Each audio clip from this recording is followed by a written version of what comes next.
Good morning. How you feeling? I still can't feel my leg. Well, remember the doctor last night? He said it was probably temporary.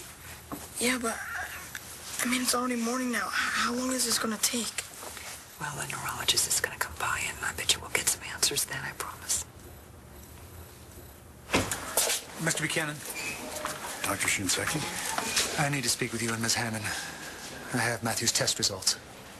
How's it going, bud? All right.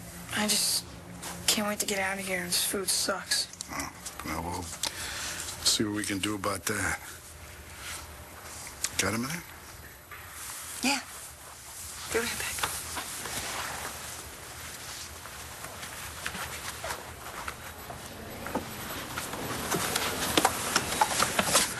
Dr. Shinseki has some news for us.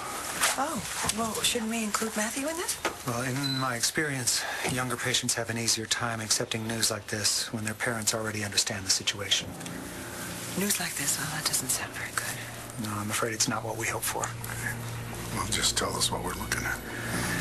Matthew sustained direct compression to the top of his head, causing the C3 and C4 vertebrae to dislocate.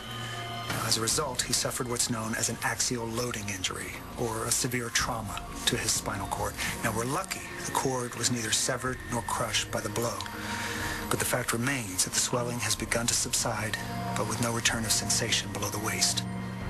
He's paralyzed.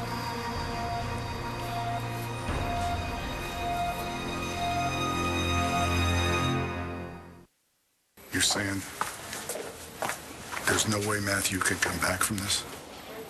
With a committed regimen of physical and occupational therapy, your son could regain limited sensitivity. Sensitivity? But since he hasn't regained any movement in over 12 hours, I'd say the odds that he'll walk again are slim. But there are odds? This injury is not the end of the world for Matthew. It won't stop him from becoming a productive member of society or from leading a fulfilling life. He's an athlete. He's an active physical kid. Matthew can still be active. He can still be an athlete if he chooses to. But it's an adjustment that will take time and effort. The hospital's here for him. We'll provide counselors to guide him through the transition and beyond. But the two of you will be his most effective champions. I'm going to give you a few minutes to digest this, and then I'll be back so we can all speak with Matthew together.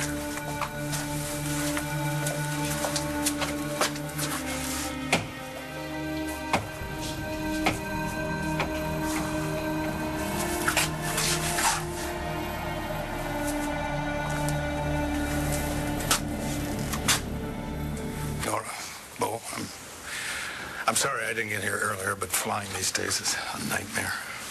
It's okay. I'm just glad you came. So how is Matthew doing? He's okay, isn't he?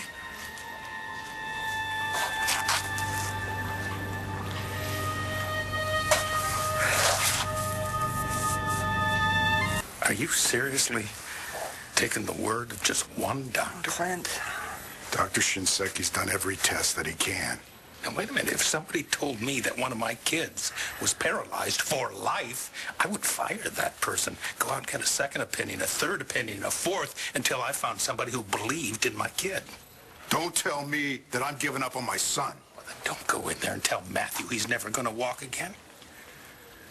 I don't know how to put a positive spin on this, Clint. You don't have to. You just tell him the odds, and then you tell him that all of us are going to help him even those odds. Now, you give him a reason to fight. Don't tell him something so grim that he gives up without giving it a shot. All right, you do what you have to do. But I'm going to start calling every specialist on the planet.